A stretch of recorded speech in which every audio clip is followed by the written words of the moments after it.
I came across a video today from Sean McVay, and he was talking about what went wrong this last season. And it's a video that I have to share with you. And let's compare and contrast the way that McVay talks about things versus the way that Shanahan talks about things. Here you go. Within your first answer, when you were first asked about Cooper and when you were talking about the offense, I know it's early in the offseason and things like that, but just generally speaking, do you kind of have a preliminary idea of how different you want that vision to be this year compared to last year, and what does that look like?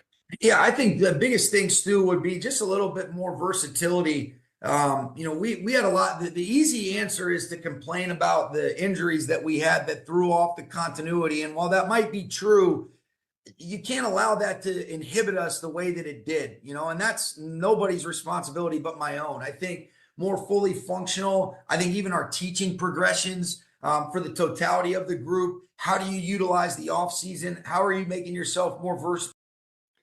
I do want to stop it here and I'll rewind a little bit and get back into it. But immediately starts out, hey, these are the things that went wrong. I am at fault. Could you imagine Kyle ever being, first of all, this detailed, but also just willing to say, hey, fully on me.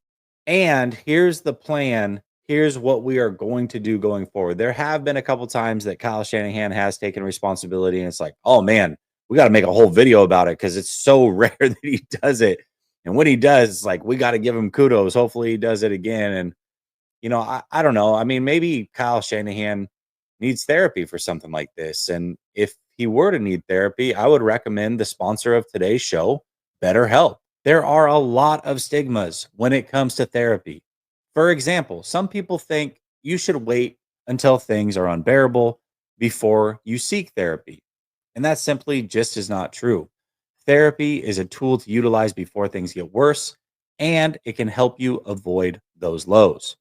BetterHelp is a customized online therapy that offers video, phone, and even live chat sessions with your therapist.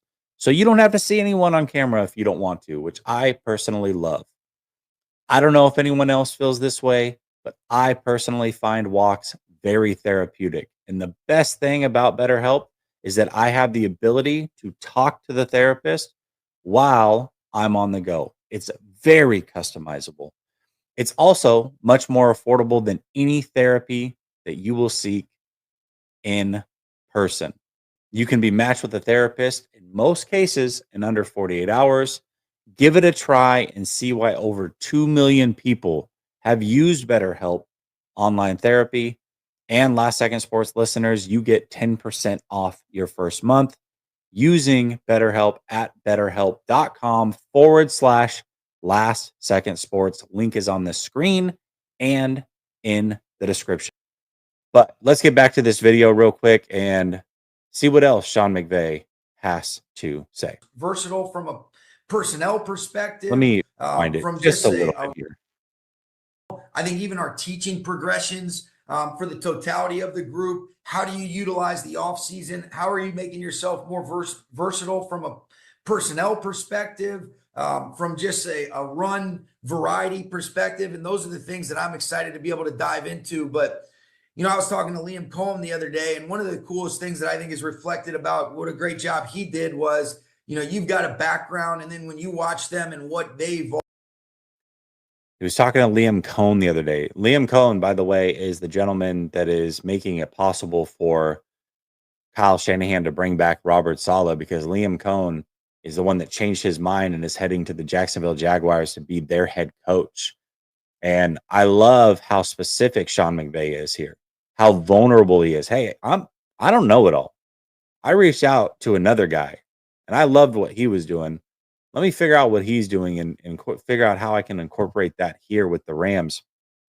Super vulnerable, also super specific. Let's watch some more. Too, with Bucky Irving and the way they ran the football and some of the variety and personnel groupings. I thought that was a cool reflection of, hey, maybe we think we're going to do that. And then what you evolved into, if you're able to understand, hey, the best coaches adjust to their players. And that's what we've got to do a good job. The best coaches adjust to their players. There's nothing that shows the opposite of this, then against Cleveland, first play after halftime, Deebo Samuel's out of the game, and all of a sudden, Jawan Jennings is in the backfield running the football. It's like, what is going on? Clearly, this is a Deebo Samuel play. And then when Kyle was asked about it after the game, by the way, after halftime, so this is an adjustment they could have easily made and taken out of the playbook. He's like, oh, yeah, I just kind of forgot that Deebo wasn't there. And we had a game plan and we went with it. It's like, dude, can you show any sort of adjustment to what is actually on the field? And we've complained about this many times. Like, how many times do we have to see you seemingly not adjust when a player goes down? It's like, oh, that player's down. I guess we're done for the day.